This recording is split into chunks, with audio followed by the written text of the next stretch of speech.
You're listening to Game On with Jackson Stuart.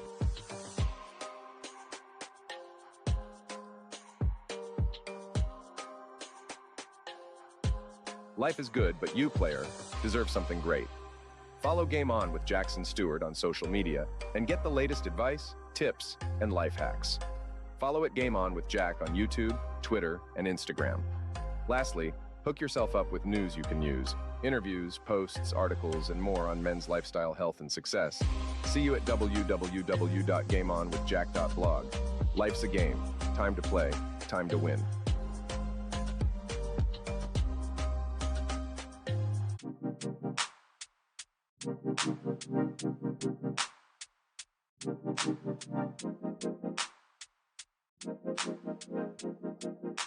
Any player can be at their best when winning, but can you excel in the face of adversity? Can you win even when losing?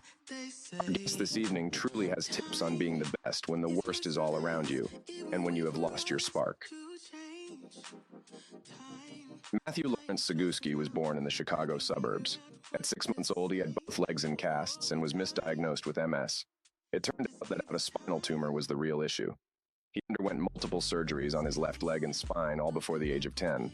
This left him with a permanently deformed left leg.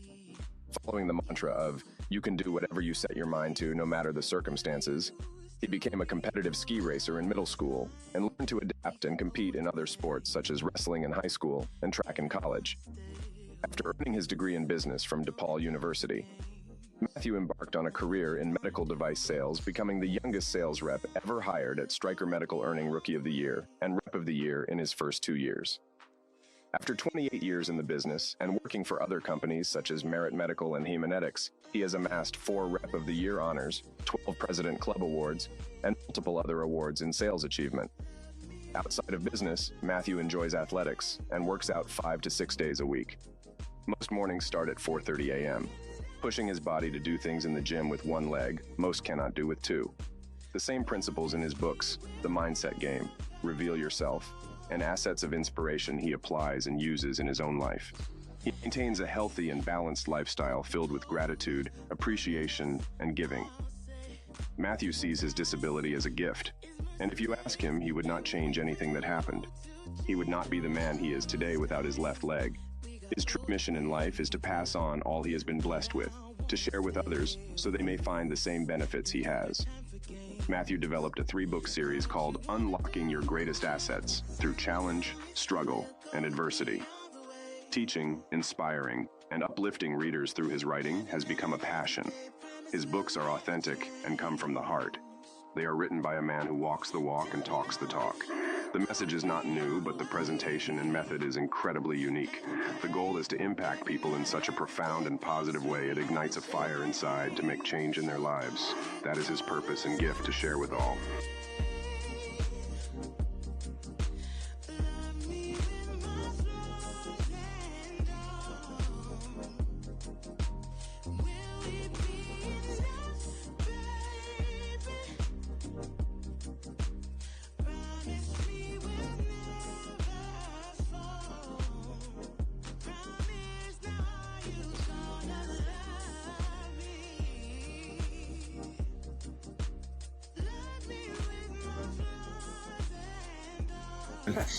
All right, here we go.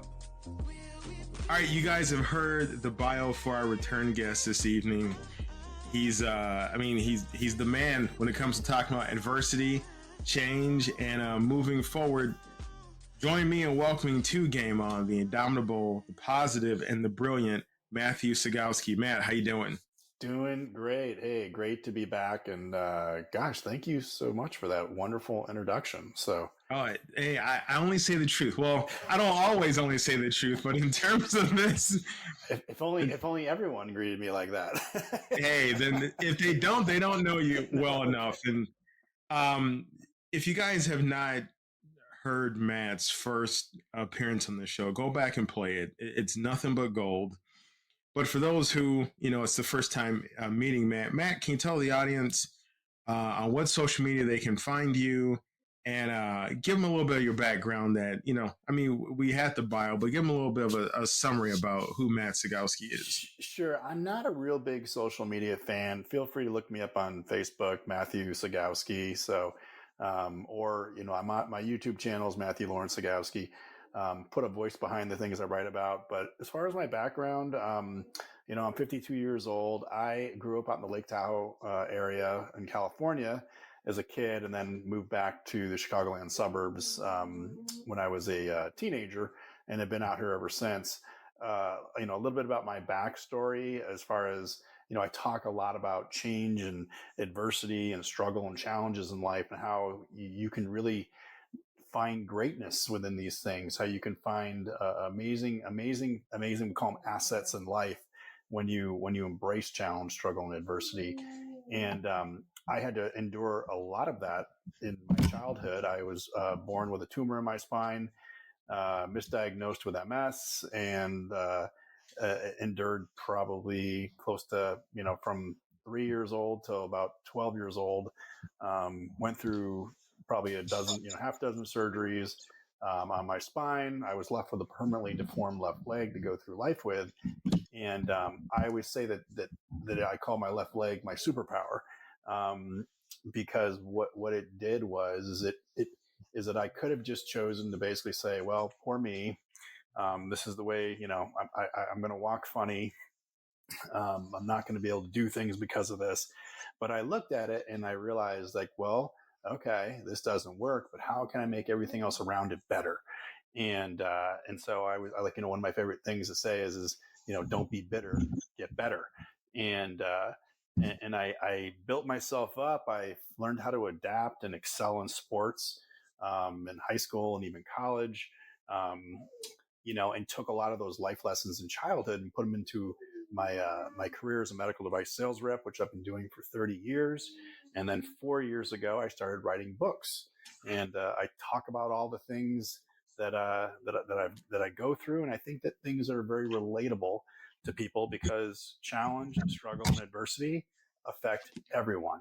And if you talk to enough people in this world, what you find out is that we all go through fairly similar things in life. It's odd how as divisive of a world as we live in, it seems, it's amazing how many things we actually have in common. And I like to say that challenge, struggle, and adversity could be that common bond.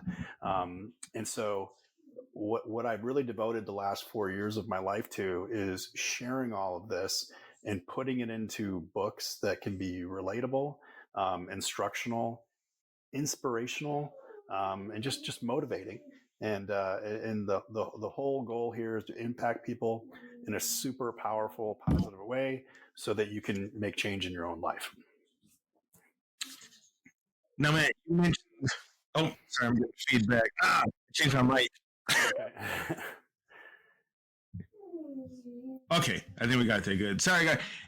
For those of you who are not podcasters, anytime you change your hardware or your software, so it happens. Now, Matt, you mentioned just now and previously about the challenges with your leg, the physicalities, which also lead to, mental challenges and just how to handle obstacles.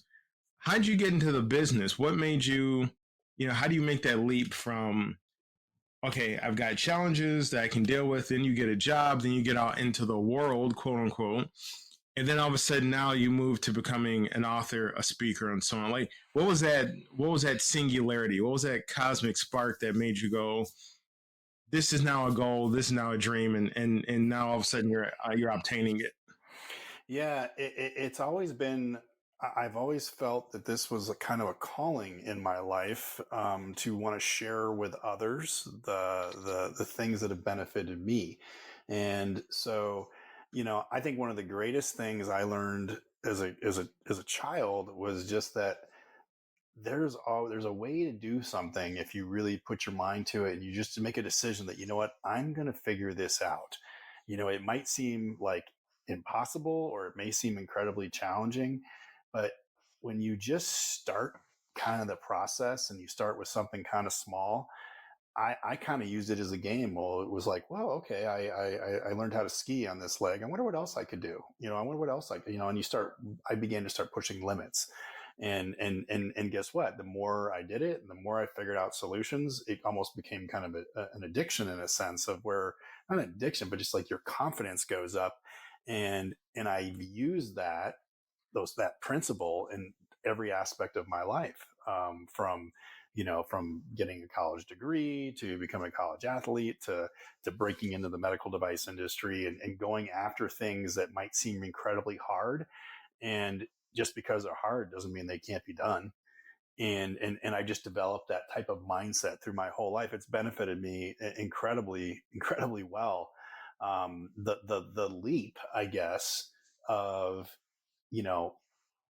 kind of keeping this all to myself, or like it's about building my own life, was it actually really, it started during COVID. I started writing poetry. Well, and it's really not, I always say it's really inspirational pieces that are disguised as poetry, so it looks like a poem but it's really not. There's a hidden message. And I just started writing. I started doing these little one-page writings with hidden messages in them that were really all about the things that I believe in, of like, well, like when something really hard enters your life, like what choice you have a choice to make, and I think the overall theme is, and this is the one thing I've come to realize, is that most people in the world are going to let problems, they're going to let challenges use them. It's always like something negative comes into your life, or something, doesn't go the way you want it to. And people get hung up on, well, this is happening to me. And I'm getting used by this. And this is why my life isn't going the way I want it to, because this is happening. And the switch is to really basically start looking at it. Well, it's not happening to me. It's happening for me. Even if it sucks, and it's very hard for a lot of people to kind of take a situation that might seem incredibly negative and go, well, wait a minute, why, this could actually be happening for me. And maybe I should start looking into that perspective. And so I started writing pieces like kind of centered around this type of theme during COVID. And I ended up writing about 50 of them, and that turned into my first book. And I would say that there was just a spark that kind of took off from there. I also went through a fairly, I don't want to call it traumatic, but I went through a life-changing event about 3 years ago, and I almost drowned. I don't actually wrote about this story in my book, The Mindset Game, and it was really all about, I had a boat. We were up in the Lake Geneva area. I was with my girlfriend at the time and her daughter, and it was a very windy day, and there was a lot of chop in the water, and one of the fenders on the boat got loose, and so I just dove in and swam after it, and didn't really think twice about it. And it turned out to be a pretty bad decision, because the current in the lake moved me about 50 yards from the boat before I knew it. And then I turned around and I realized, oh my God, I'm not going to be able to swim back, because I got the current in my face, I got waves and wind, and I'm like, there's no way I can get back. And so I'm doing this analysis of, well, what are my options here? And, my girlfriend at the time she's not really paying attention. She figured out he'll be back. Right. and I'm exhausted from like basically hard charging it after this fender, which I had not gotten any closer to. And so I'm treading water, and I'm like in about 20 feet of water, and I'm like, okay, I'm going to have to either figure out a way to get to shore. And there were no other boats around. And I'm like, well, these aren't options. And so I'm like, I have to just figure out a way to stay above the water until she hopefully sees me and then is able to actually get the boat and bring it over to me. And I ended up having to tread water for about 15 minutes. She realized I wasn't there, but she couldn't see me. And I went under the water a number of times. And I remember, like, within that first 10 minutes, there was a point when I realized, oh my gosh, like I could actually drown. And all of these thoughts are going through my head at this moment. Like, my daughters, I'm not going to see my daughters anymore. here's my girlfriend. She's going to be, incredibly sad. Like, I mean, this is going to be a horrible event. And the last time I went under the water, I remember having this just incredible, strong feeling of, you have to keep going because you have not fulfilled your purpose. Like, you have work to do, and that work is not complete. I had only written one book at this time, and I knew I had more work to do. And that was the overriding motivation that got me to get my head above the water finally. And the last time I came up, took a big breath, and I heard, there he is. And that was like, hearing that voice of that someone saw me, I knew, okay, I just got to make it a little bit longer. They were able to bring the boat over to me. I got on board, and I was just completely wiped out. But after that day, I realized, okay, like, you have to fulfill this. You have to do this. No more messing around, no more taking any time off. And I wrote 4 more books after that. So I wasn't expecting to tell you that story today, but that was the pivotal moment for me to write The Mindset Game. I wrote Reveal Yourself, which became an award-winning book and bestseller, and then Assets of Inspiration. And I just kept going. I'm like, I got to get this out there. I got to get the word out. I've got to finish these projects and just get them out in the world. Whether they sell millions of copies or only a few hundred, doesn't matter. I have to complete this task. So, well, on behalf of the world, and I'm sure a lot of people, we're glad you made it. Through that harrowing event. That is incredible. Who are some of your influences in turn? I mean, maybe it's people that you read, maybe it's just historical figures, but who are 3 people that get Matt fired up? That's a good question. I mean, I think we talked a little bit about this before, and I would say, like one of the books that probably has been the most, I think you and I talked about Think and Grow Rich, and Napoleon Hill, and I think I remember the first time I read that book, it was almost like, this really makes sense to me. Like, wow, like, how did this, it's like I'm reading that, that book was written back in the, early 1900s, and he's got a pretty amazing story, but I'm just sitting here going, like, this all makes sense. This is somebody speaking my language, like, who get under, like, this is someone, and so that was a book that, really just kind of had a huge impact on, I would say, had a huge impact on my life. I'm a big Neville Goddard fan. Those who aren't familiar with Neville, he's got a pretty amazing family story as well. But, I would say, that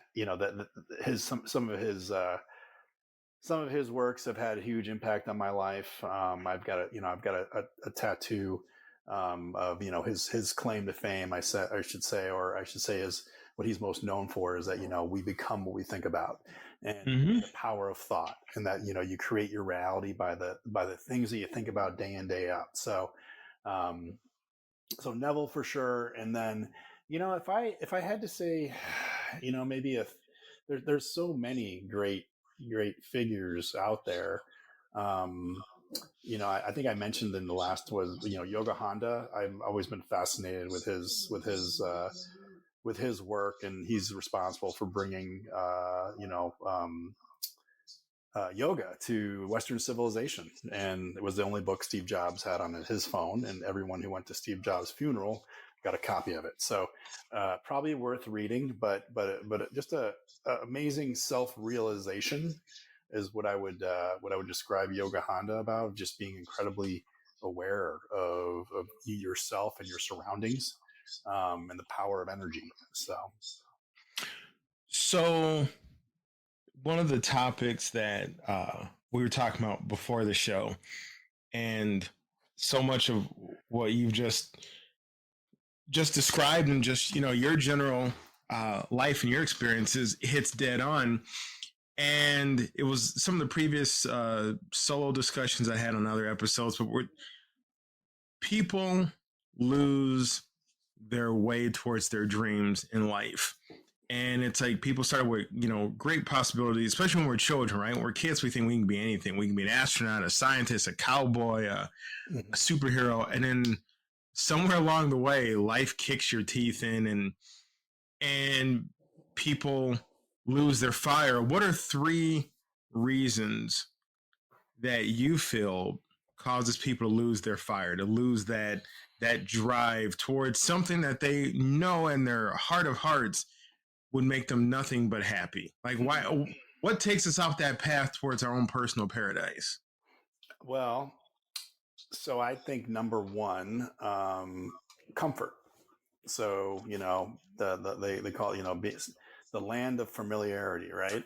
So, and that's a Les Brown saying right there. I mean, you're hitting all my favorites today because Neville Goddard, Napoleon Hill, and now Les Brown. You're hitting all of them. I probably should have said, honestly, Les Brown.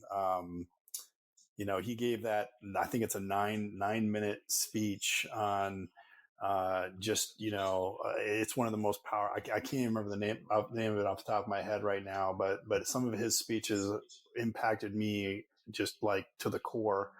But he talks a lot about, the land of familiarity belongs to the dead, and so the things that we get comfortable with in life, where, we were talking about this before the show, is that change, right? So it's like the one thing that most people resist the most is change, even good change.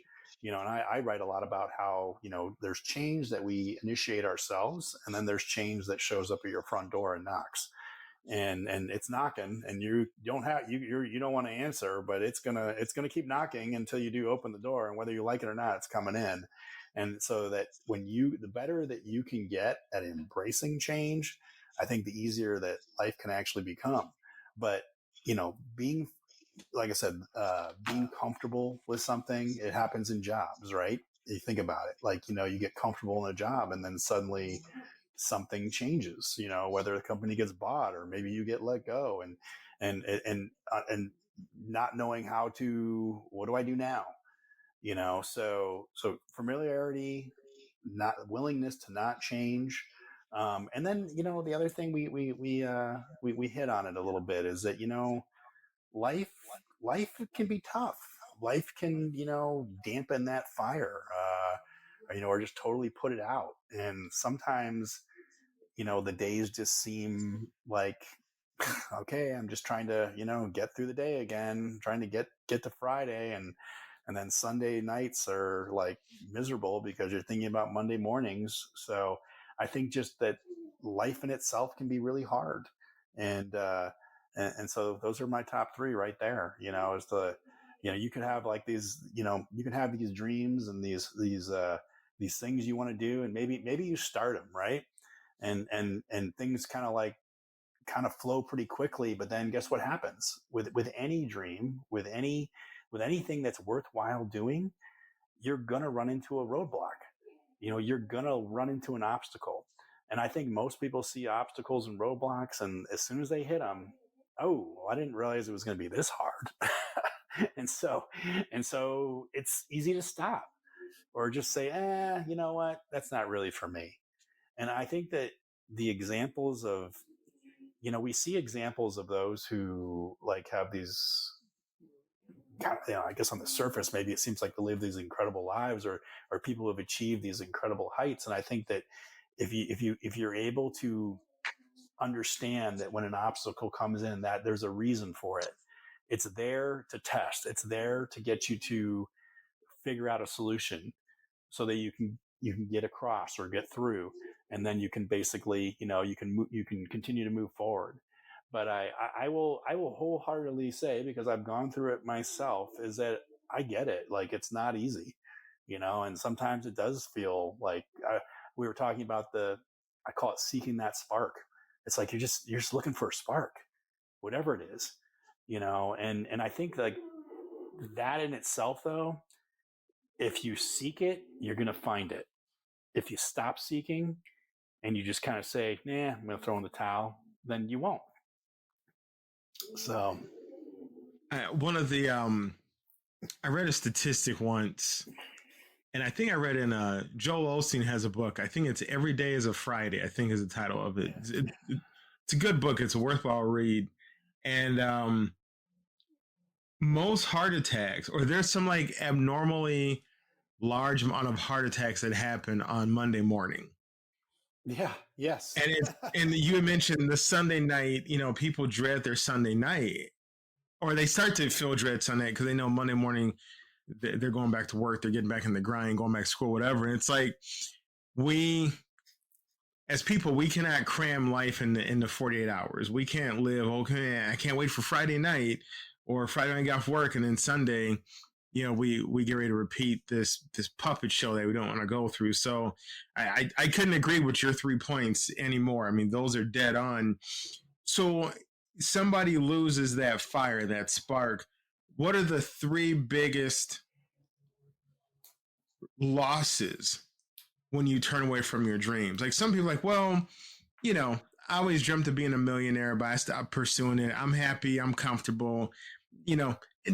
It was a dream, but I'm okay not fulfilling it. Or I always dreamt about, swimming in an Olympic-sized pool, but I never did it. I'm okay with where I'm at. Like, even in dreams that we, quote unquote, are okay with losing our spark about or walking away from, it's a mistake to some degree. What are the 3 biggest mistakes that are going to pop up when people do turn away from their dreams? No, I think number one is this just a lack of, it's so like those statements, those things that we say to ourselves to kind of try and justify why we should stop pursuing something, or, and you know what those are? Those are excuses. Yes. Those are excuses that are designed to get us off the hook, to make it okay, to say like, oh, it's okay. And it really isn't, though, because it's going to be one of those things when time runs out that you're going to look back and go, I can't believe I didn't do that. Like, or what if, or, the what ifs, right? Like, what if I had kept going, and I think we talked about this a little bit the last time was, and I here's the thing. I have to remind myself of these things as well all the time, just because I've been doing them, like, and I, it doesn't mean that I have to stop, like I can just, I have to remind myself the same thing, like over and over again, like, well, what if you don't do that? What if you just throw in the towel? Or what if I had kept going and maybe put just a little bit more into it? Let's go back to Les Brown, because, well, in your case, you would have drowned if you hadn't. So guess what? You want to know something? And I'm going to tell you something. I will tell you that was probably that entire event that occurred. I talked about how to break through limits and to go beyond like what you really are capable of. Well, not that I would recommend putting yourself in that situation, but here I was in a situation where basically it required me to go beyond anything I'd ever done before. I defined some strength inside that I didn't even know was there. But if I decided that, well, no, I don't have anything left, that's it, there's no more, then it was basically, well, either you either die, or, you keep going and get your butt on that boat. You figure out a way. That was basically the choice. I made a decision that I wasn't ready to check out yet. and I had something I had to do. So, I will say, I think anybody who's ever kind of gone through, I've talked to other people who've gone through near-death experiences, and I think you come out of it not really quite the same. I learned a very important lesson that day, which I think I had known about myself before, but then I never experienced this level, was just that, man, you are a lot stronger than you think. So that, what, if you do face one of those things in life where you get beaten down, it's okay. You can take it. You're strong. You can get through this. I think the more that you embrace those, this is an extreme example, but the more that you embrace those types of things, when you hit that obstacle, when you hit that challenge, or or something gets hard and you just push through, or you find a way through, it gives you something to reference. It's a reference point for other things that are going to come up, because there really is no like, there is no such thing as just like easy sailing. Like there's never going to be any rough waters. It's just clear sailing the whole way through, and let's get to death safely. I think that's what most people are trying to do. I just want to get to death safely, right? And yeah, and I think Les Brown actually says it. Like most people are just trying to, yeah, to get to death quietly. So let's go back to him, because one of the things he talked about in that speech was, that speech is called "Keep Digging." It's like, you got to keep digging, you got to keep digging, you got to keep digging. Yeah, yes, because it's one about how you're this close to the diamond field or diamond mine. Right. But oh geez, I just lost my train of thought here at the worst possible time. But oh geez. So yeah, what he talks about is that like the richest place in the world is the graveyard. So because that's where everyone's hopes and dreams have gone to die, and they're all sitting there in the graves with them. And I think that ultimately, like, I don't even know if there's 3 points, but it's kind of like, do you really want to get through this thing? And we get through this thing called life, and we all have a beginning, we all have an end, and there will all come an end for all of us. We reach our limit, or our time is up. And when that time is up, do you want to have regrets? Do you want to have those questions swirling around and go, gosh, I wonder if I had actually, asked that girl out that I was scared to ask out, or I wonder if I had really pushed through, what if I hadn't quit? I think that actually is probably maybe one of if I had to guess, I would say one of the biggest regrets people would have is just the idea that I gave up on something, like I didn't actually give it my all, or I didn't I think it's okay to walk away from something when you have literally can look at yourself in the mirror and say, I have done everything I possibly can, and I've given everything I had, and you know what? I can live with that. But if you quit early, and the very first sign of resistance, you decide, oh, okay, I'm going to turn back. I think that's just like setting yourself up for, you're setting yourself up for regrets later in life. And I know personally for me, I've made plenty of mistakes in my own life, had some hard lessons to learn. But I know when I get to the end of this road that I will be able to be at peace, because I'll know that, hey, you know what? It wasn't perfect. It wasn't always pretty, but I did everything I could, and I never gave up. And I think that's to me, that's a big part of it. Being fulfilled in a sense. And I think that the second surrender is always easier than the first. So if you start this pattern of giving up, then the next time you got to give up is going to be easier, because you've already gotten through some of the self-shame and self-doubt, and then you start a pattern of giving up, and next thing you know, you're not standing up for anything you've ever wanted. With that all having been said, now let's flip the coin to the positive. What are 3 steps you could tell people right now that they could take to get that spark back, to get that fire back that they've lost along the way? So we chatted about this a little bit, but I firmly believe that like you got to change something up. So you want to get that spark back, you got to change something up. And change is a catalyst for something new in your life. So if you're not willing to change anything, then nothing else, nothing new is going to come into your life at all. You're just going to keep getting whatever it is that you're getting right now. So, and the other one would just be, that if you stop seeking it, then you're not going to find it. So make that change, keep seeking. And, and I think that spark is, there's a high likelihood that you're going to find that spark. You're going to find that catalyst. we were talking about this a little bit before the show. It's just like I was talking about my own kind of workout journey and how I wasn't really happy with, working out my whole life, but I found myself a little heavier than I wanted to be, and like, just not happy with my appearance. And I'm like, okay, like, I'm going to the gym every day and I'm just getting the same results. And I was like, I gotta make a decision. Maybe that's number 3 is make a decision about what you want to, about what you really want and what you want to go after. And I just said, I'm going to drop 20 pounds. I'm going to take all this hard work I've been putting in my whole life, and I'm going to get rid of the stuff I don't like.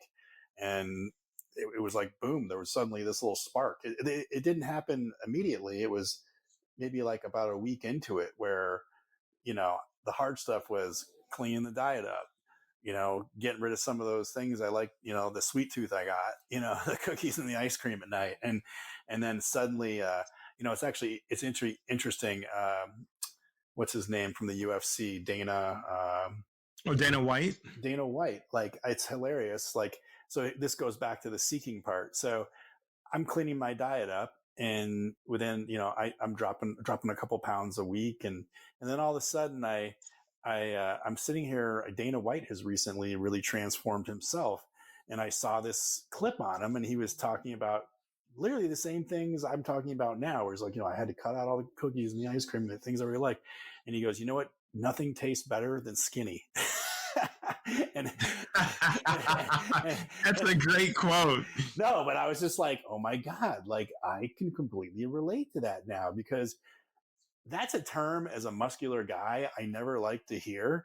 But I'm sitting here now going, I like being like, I mean, I'm still well over 200 pounds, but like, I like feeling thin. I like feeling like tight. It's a lean 200 pounds. It's lean and it feels good, and I'm moving better, and I got rid of some excess weight. And so like the spark was, I literally heard that, and I'm like, oh my God, that's so right. And it's like, now it's like, suddenly, guess what happens? Like, you've got purpose again, right? There's a purpose here. I'm going to the gym. I'm working on something. And so I've always talked about this as well. I believe without purpose, life is kind of dull, right? Like, I mean, what is my point of being here? What is my purpose? And so having purpose in life is critically important, and you can apply purpose really to anything. So here's, for me, it was basically going to the gym, and the purpose is I'm going to take this body I have, and I'm going to chisel it down to what I want it to look like. And so 2 months later, I'm down 15 pounds, and, like everything's kind of leaning out, and and then I'm getting some compliments from people, some feedback, and it's like, okay, this is kind of cool, So I think it's just it's a very subtle example, a very simple example, but processes work. A proven process in one area will work in another. So here's a process, use it, use it in any area of life you want. So, and I don't know, it's, this thing, life, the game we play, it is a game in a sense, I think. And, sometimes we get cards we don't really like, but guess what? You can play the game any way you want.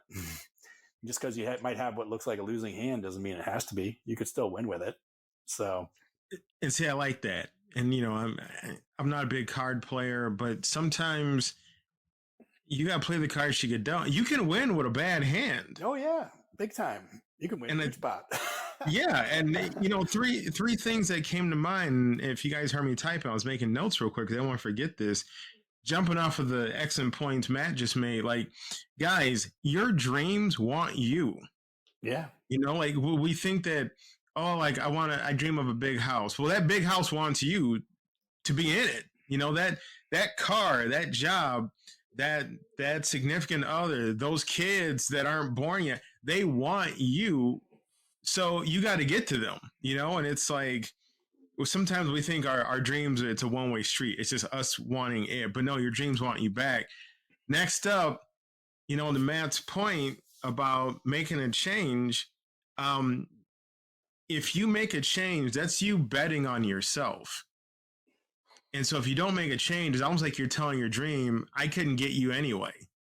Like, I didn't have a shot. No, you got a shot, but You got to make a change. Making a change, it changes the way you think. It's telling you that you're betting on you. Like you think, you're a sure thing.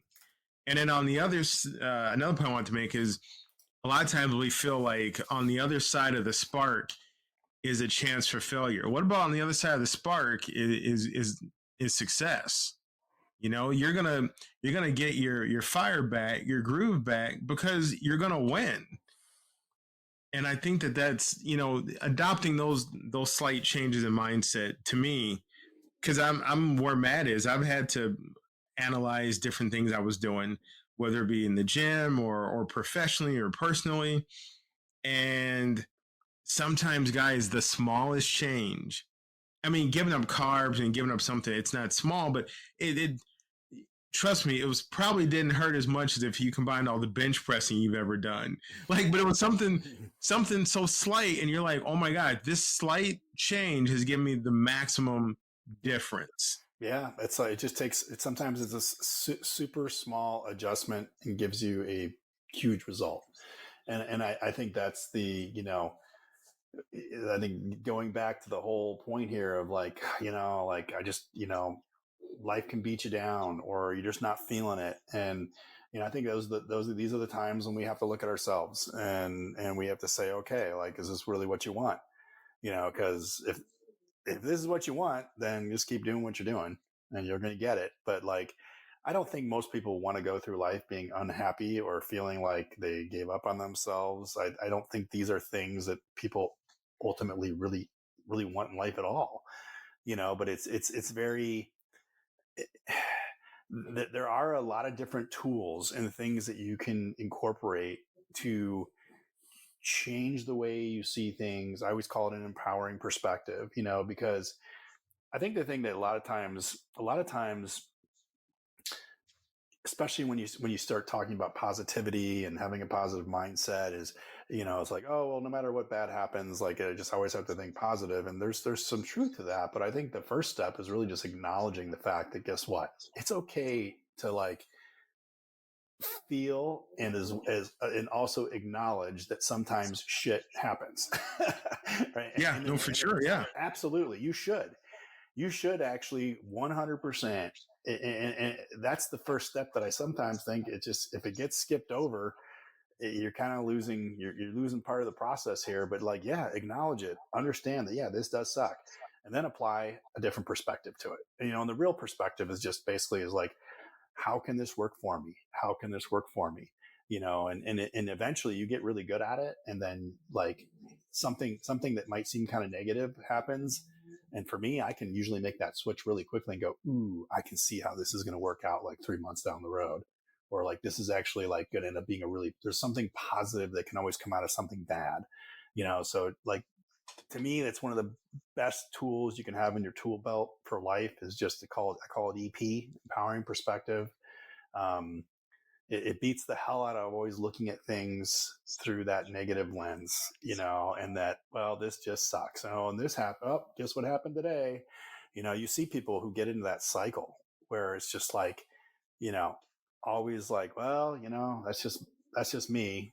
Bad things always happen. And that type of thinking, yeah, that's exactly what's going to happen. I think it's better to like say, guess what? Sometimes life happens. Sometimes life doesn't go your way, but I know it's always going to work for me. And that type of mentality can just take you to some pretty amazing places. Oh, it's cosmic shifting right there, no doubt. Yeah. Man, keeping with the theme of sexiness, what is the sexiest thing about you? That question was coming. I can't believe we already got there too. So, I will tell you, I think I'll just stick with the same. I think it's the same thing I said the last time, is really just confidence in having confidence in who you are, no matter what you look like. Just owning yourself, and 100% is to me the very sexy quality. Knowing who you are and what you're about, and regardless of what, listen, I'm 52 and I got a silly, a messed up left leg, and I walk a little funny, but I own it 100%. And it doesn't bother me, really in the least anymore. and it's just part of who I am. It's part of what makes me incredibly strong. So I'm proud of it. I don't look at the things that I don't like about myself and think like, let those things have a negative impact on me. It's just like acceptance of who you are. It's just very, very, I think that type of quality, to me, anytime I see that in another person, I always admire it. Mm. It's time for the quick game, folks, where we like to give our guests the chance to run through some entertaining questions. Matt, are you ready? Sure. All right, here we go. All right. If you could be any age for the rest of your life, which age would you choose? Wow. Any age for the rest of my life. God, I'm not even sure how I can answer that question. The age I am right now. How about that? I love it. What's your favorite animal? My favorite animal is a swan. I know. You're going to have to. Very interesting. Oh, yeah. Yeah. Yeah, go ahead. We can dive into that one. We can dive in that one later if you want. If you could wear one color for the rest of your life, which color would you choose? Probably blue. Okay. Yeah. What's your favorite way to waste time? My favorite way to waste time, smoking a cigar, which is no waste of time at all. I knew you were going to answer it with that. It's funny. I couldn't agree more, because it's the best 45 minutes ever spent. Yeah. Yeah. Purposefully not doing anything is actually not doing anything. Mm-hmm. You're actually resting, or you're enjoying yourself, and that's doing something.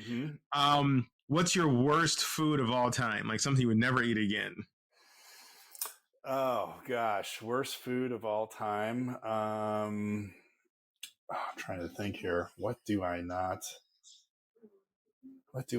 really like? I'm not a real big, like, believe it or not, I like a ham sandwich, but if like you ever have like that Easter ham, or like somebody, like, I could never just eat ham off the bone. Like, really? Okay. Not my thing. I like a ham sandwich though, but not like just straight up ham. So what's your favorite place to visit? Favorite place to visit?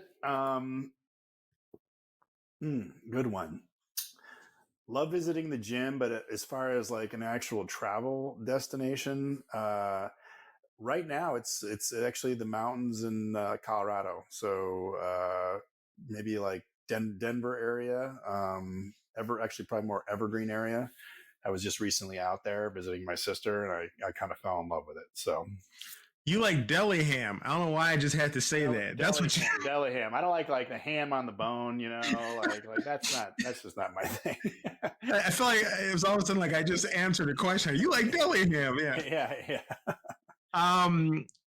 Go-to breakfast order.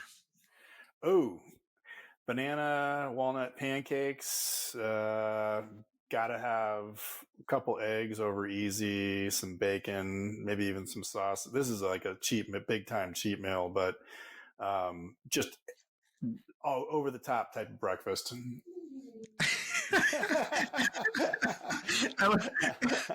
It's one of those breakfasts that it becomes lunch too, because it's just so much food. Yeah, so much food. I haven't had. No, hey, I'm right there with you on that one.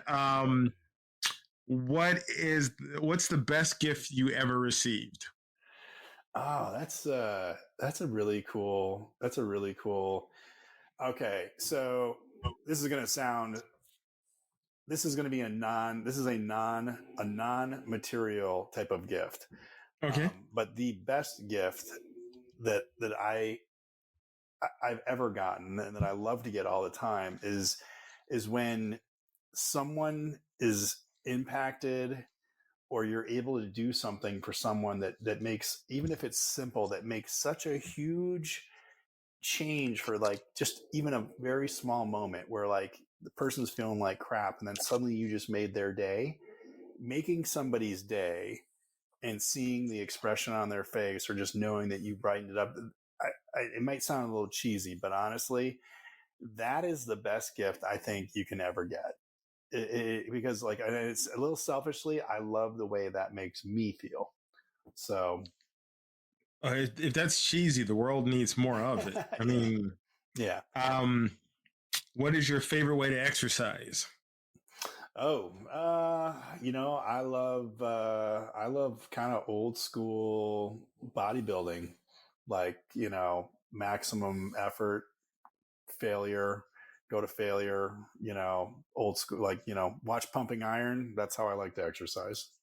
What do they call it? Banging and clanging? Just when you hear yeah. Well, that's the Olympic lift. Yeah, but yeah, pretty much. When you hear those plates just slapping together. Yeah.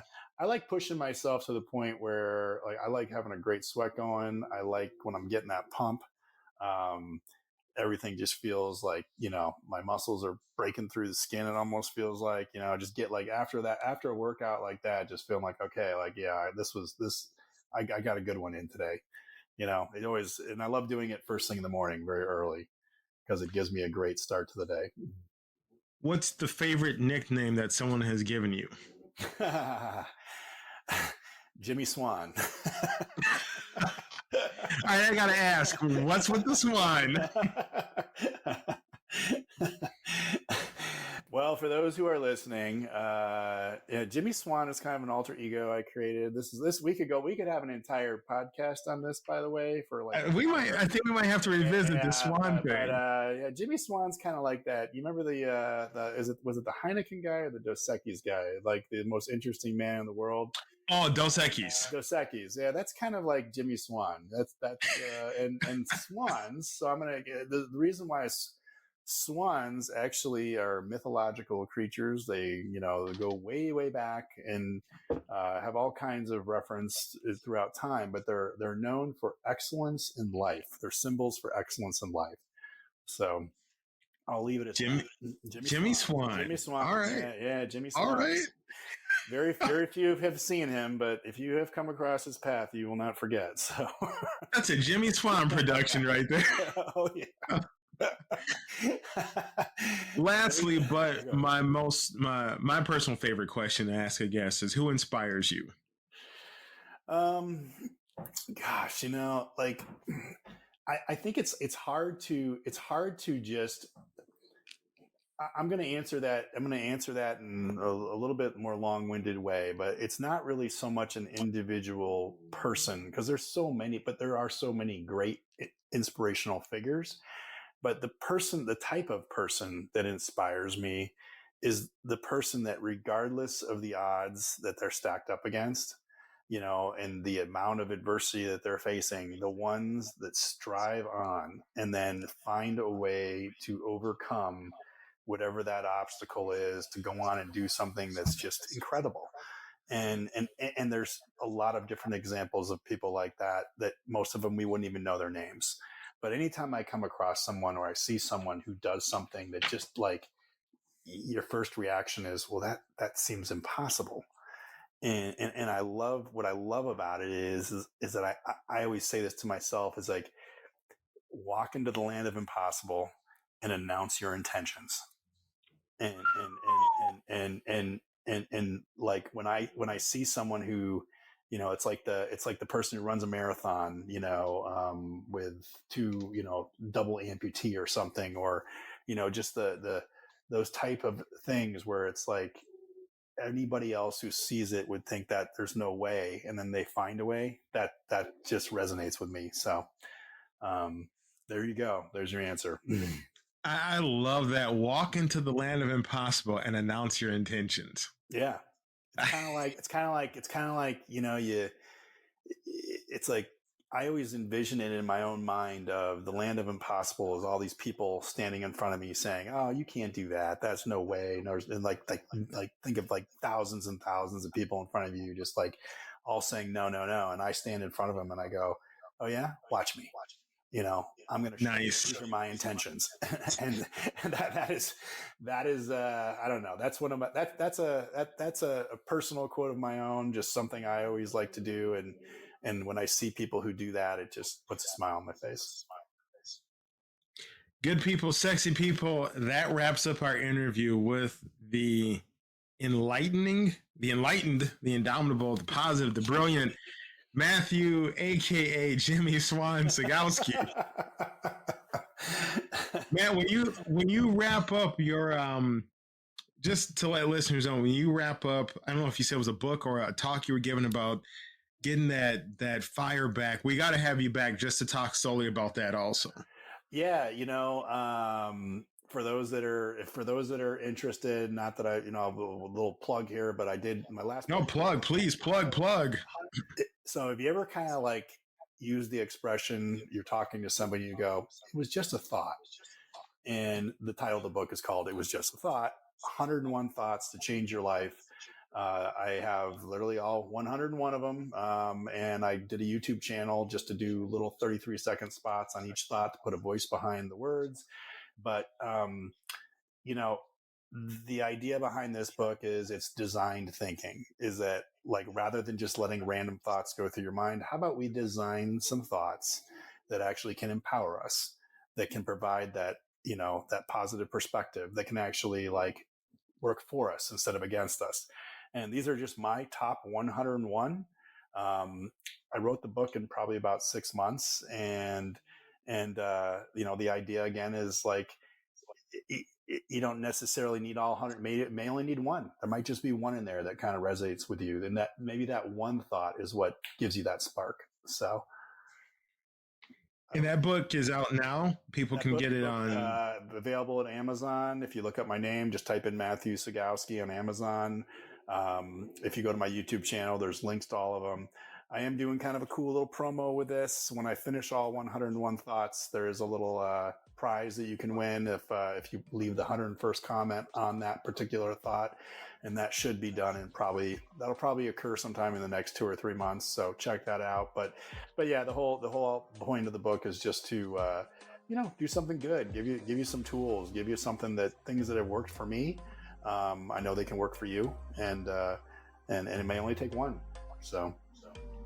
Hey guys, there you go. You got it from Matt Scigousky himself. Check him out. Matt, thank you so much. And we're going to definitely have you back soon. All right. It was a pleasure. Thank you for having me. Always love talking to you, man. So it's a good time. Matt, you killed it. That was awesome, man.